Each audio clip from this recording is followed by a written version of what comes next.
नमस्कार दोस्तों, मैं शाहना परवीन हाजिर हूँ आपके सामने किस्सों की पोटली के अंतर्गत एक नई रचना लेकर। सुनते हैं आज की रचना। यह कहानी हमें भेजी है आदरणीय श्री रमेश चंद्र छबीला जी ने सहारनपुर से। परिचय की बात करें तो रमेश जी का सामाजिक आक्रोश पाक्षिक समाचार पत्र 33 वर्षों से नियमित प्रकाशित हो रहा है। रमेश जी की अनेक कहानियां, लेख, व्यंग, लघु कथाएं, बाल कथाएं आदि देश की विभिन्न पत्र पत्रिकाओं में प्रकाशित हो चुकी हैं। 4 उपन्यास, 5 कहानी संग्रह तथा एक बाल कथा पुस्तक प्रकाशित हो चुकी है। दूरदर्शन पर एक नाटक प्रसारित, आकाशवाणी नजीबाबाद पर कहानियां प्रसारित, अखिल भारतीय कहानी प्रतियोगिता में कहानियां पुरस्कृत हो चुकी हैं। पुरस्कारों की बात अगर की जाए तो विभिन्न संस्थाओं द्वारा अनेक सम्मान पत्र प्राप्त हो चुके हैं। सुनते हैं रमेश चंद्र छबीला जी की कहानी। शीर्षक है लाजोताई। लाजोताई ने घर में घुसते ही इधर उधर देखा और आवाज लगाई, बहू रानी, आ रही हूँ ताई। कमरे से सुमन का स्वर सुनाई पड़ा। ताई ने रसोई की ओर देखा जहाँ एक कोने में झूठे बर्तन रखे हुए थे। उसने रसोई में जाकर झूठे बर्तन साफ करने की जल्दी नहीं की। वह एक कुर्सी पर चुपचाप बैठ गई। ताई का नाम तो लाजवंती था, पर उसे लाजो ताई कहते थे। उम्र लगभग 60 साल, पतला दुबला शरीर, ताबई सा गोरा रंग, सिर के बाल सफेद हो चुके थे। लाजो ताई 5-6 घरों में बर्तन साफ करने का काम करती थी। परिवार में शराबी पति था जो किसी प्राइवेट कंपनी में चपरासी था। रोज शाम को शराब पीकर लौटता और जरा जरा सी बात पर उसे गालियां बकता। कभी कभी तो मार पिटाई भी कर देता था। 2 बेटे थे। बड़ा बेटा जुआरी और उठाई गिरी बन गया। पुलिस ने कई बार पकड़ा और जेल भी भेजा। अब उसे ना पुलिस से डर लगता और ना जेल जाने से। जब भी रुपए पैसे की जरूरत होती तो घर की कोई चीज उठाकर बेच देता था अथवा उससे रुपए मांगता। छोटा बेटा स्टेशन के पास चाय की रेहड़ी लगाता। सुबह 6 बजे से रात के 8 बजे तक अकेला ही लगा रहता। रोज सट्टा लगाने के कारण उसे रोने की आदत पड़ गई थी।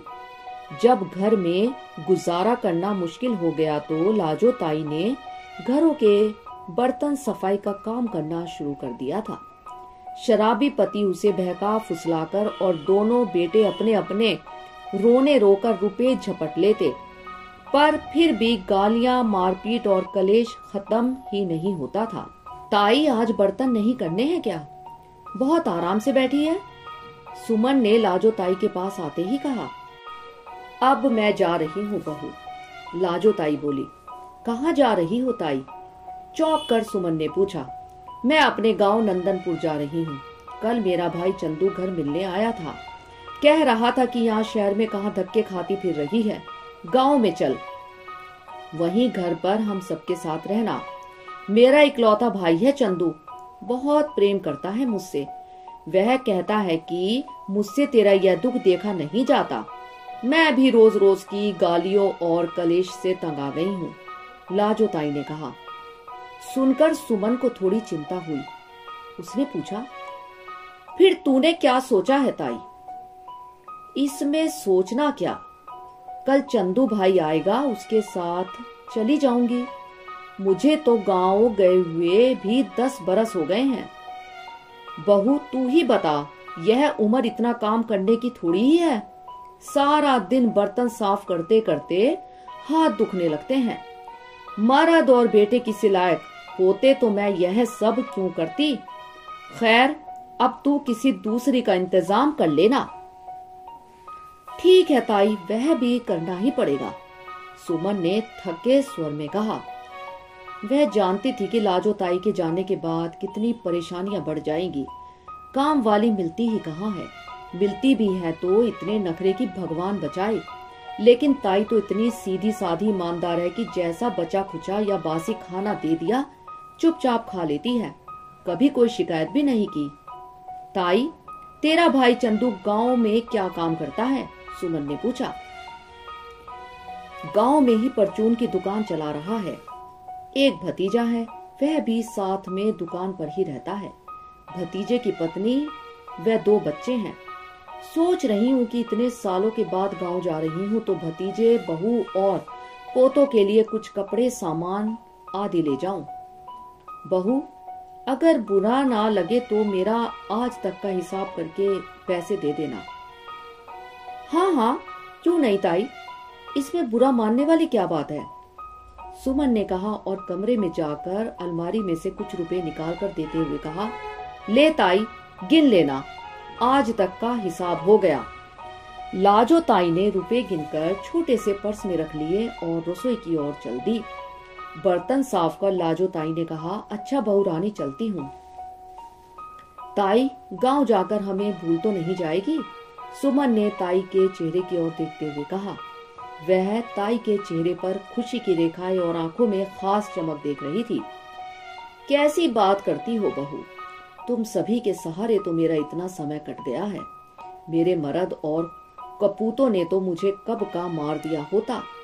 लाजो ताई ने कहा और अपना छोटा सा थैला उठाकर बाहर की ओर चल दी। शाम को विजय घर लौटा तो सुमन को बर्तन साफ करते देखकर एकदम बोला, आज ताई काम पर नहीं आई? अब ताई नहीं आएगी, वह चली गई है। चली गई है? अरे तुमने ही उसे भेजा, ऐसा कुछ कह दिया होगा कि उसे बुरा लग गया। तुम भी तो सुमन उसकी जान खाती रहती थी कि ताई बर्तन ढंग से साफ कर, देख झूठन लगी है, काम करना है तो ठीक से किया कर, नहीं तो हमें किसी दूसरी को रखना पड़ेगा। मैंने भी तुम्हें कई बार समझाया कि बूढ़ा शरीर है, जैसा कर रही है कर लेने दो, पर तुम नहीं समझी। हर समय टोका टाकी करती रहती थी। जैसा कर रही थी वह कर लेने देती। आखिर बेचारी ताई कब तक सुनती?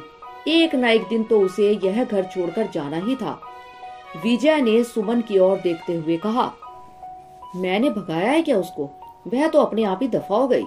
मैं ही सबकी जान खाती हूँ, मुझे बहुत शौक है ना जान खाने का। तुम भी तो अक्सर कहा करते थे कि बर्तनों पर झूठन लगी है।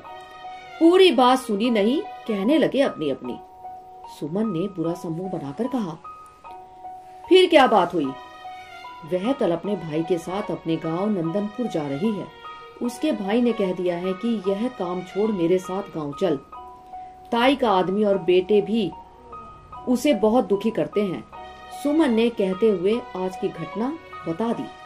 ओह, तब तो बहुत परेशानी बढ़ जाएगी। काम करने वाली मिलती ही कहाँ है, और एकदम तो बिल्कुल भी नहीं मिलती। सामने अजय शर्मा के यहाँ जो काम करती है उससे बात कर लो। उसकी तो मैं शक्ल भी नहीं देखना चाहती, उसके तो बहुत नखरे हैं। उसका दिमाग तो आसमान पर रहता है, उल्टे सीधे जवाब देती है, जरा भी नहीं सुनती। अच्छा, देखने में तो बहुत सीधी लगती है। तुम राजन बाबू की काम वाली पिंकी को रख लो, वह जवान भी है, काम जल्दी जल्दी कर दिया करेगी। नहीं, पिंकी की आदत ठीक नहीं है। वह तो जिस घर में भी काम करती है उस घर के आदमी पर पता नहीं कौन सा जादू कर देती है कि आदमी उस पर लट्टू हो जाता है। तुम क्या सोचती हो कि मैं भी उस पर लट्टू हो जाऊंगा? क्या तुमने मुझे भी उन लट्टुओं जैसा समझ लिया है? क्या पता तुम पर भी जादू चल जाए। वह जवान है, देखने में सुंदर भी है। वह तो हंस हंसकर और आंखें मटका मटका कर ऐसे बात करती है कि देखने वाला देखता ही रह जाता है।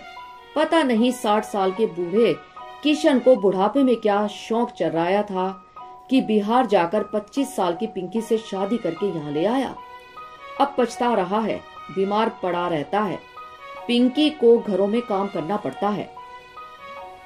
जब वह अच्छे कपड़े पहनकर घर से निकलती है तो लगता ही नहीं कि वह बर्तन साफ करने वाली होगी। वह तो पता नहीं क्या क्या करती है, पूरी पूरी रात भी घर से गायब रहती है। तो कोई और देख लेना, दाएं बाएं फोन करके पता कर लेना। मैंने आज ही 3-4 को फोन करके कह दिया था कि अपनी काम वाली को जरा भेज देना, बात करनी है। सभी ने हाँ तो कर दी है, पर अपनी काम वालियों की ढेर सी कमियां गिनवा भी दी। हमने तो इसे मजबूरी में रखा हुआ है, एक ने भी किसी को नहीं भेजा। सुमन ने झुंझलाकर उत्तर दिया, मैं यह भी जानती हूँ कि किसी ने क्यों नहीं भेजी, ताकि हमारे यहाँ काम करके उनका घर न छोड़ दे। 8 दिन बीत गए पर किसी काम वाली का प्रबंध नहीं हो पाया। अब घर के पूरे काम का बोझ सुमन पर ही आ गया था। घर में 4 प्राणी थे, 2 बच्चे सुमन और विजय। प्रातः घर की सफाई, नाश्ता, खाना बनाना, बच्चों का होमवर्क कराना और उनकी चक चक सुनना सिर में दर्द कर देती थी। घर का काम करते करते सुमन थक जाती। अब तो बर्तनों की सफाई का काम और भी बढ़ गया। किसी किसी दिन तो काम करते करते झुंझला उठती थी। यह जीवन भी कोई जीवन है? दिन रात कोल्हू के बैल की तरह लगे रहो बस। एक दिन सुमन आराम कुर्सी पर आंखें बंद किए बैठी थी। बच्चे स्कूल और विजय ऑफिस में जा चुके थे। अचानक ही सुमन के कानों में आवाज पड़ी, बहू रानी, बहू रानी। यह तो लाजो ताई की आवाज है, पर वह तो अपने गांव गई हुई है। यह उसका भ्रम होगा, उसने आंखें बंद ही रखी। कुछ ही देर बाद सुमन को फिर से वही स्वर सुनाई दिया, बहू रानी, सो रही हो क्या? सुमन ने आंखें खोली, सामने लाजो ताई खड़ी थी। ताई को देखकर उसे अपने नेत्रों पर विश्वास ही नहीं हुआ। वह एकदम बोली, ताई क्या हाल है? बहुत जल्दी आ गई। गांव में दिल नहीं लगा क्या? हाँ बहू, आ गई हूँ गांव से। अब वहां नहीं जाऊंगी। मगर क्यों? क्या बात हुई? सब ठीक तो रहा ना? सुमन ने पूछा। मनी मन वह प्रसन्न हुई कि ताई गांव छोड़कर आ गई है। क्या बताऊं बहू, मेरी तो अकल ही खराब हो गई थी जो बिना सोचे समझे गांव चली गई। जिस भाई भतीजे को हीरा समझा वो तो एकदम पत्थर निकले। पर इसमें उनका क्या दोष? गलती तो मेरी ही थी। जब अपना मर्द और बेटे ही खोटे निकले तो भाई भतीजे का तो कहना ही क्या। लाजो ताई ने दुखी मन से कहा, लेकिन क्या बात हो गई ताई? बहू रानी, बस 5-6 दिन तक तो सब ठीक ठाक रहा। भतीजा बहू अच्छी तरह बातचीत करते रहे, सेवा करते रहे। शायद उन्हें पता ही नहीं था कि मैं वहां सदा के लिए आ गई हूँ। एक दिन उनको पता चल गया, बस फिर क्या था, उनके तो गिरगिट की तरह रंग ही बदल गए। अच्छा, कैसे? एक शाम मैं पड़ोस के घर से लौटी।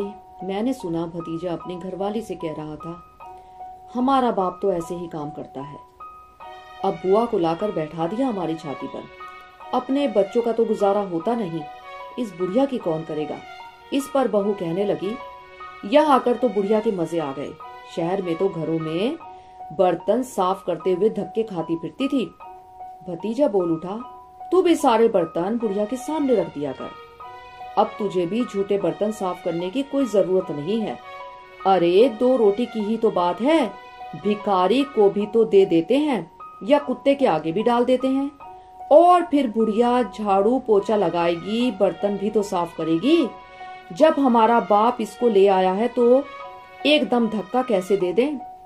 फिर पूछा सुमन ने। फिर क्या बहू, सुनकर मैं तो घबरा गई।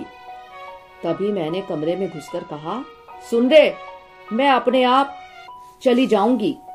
मेरे हाथ पैर नहीं टूटे हैं जो भिखारी की तरह तुमसे रोटी मांगूंगी।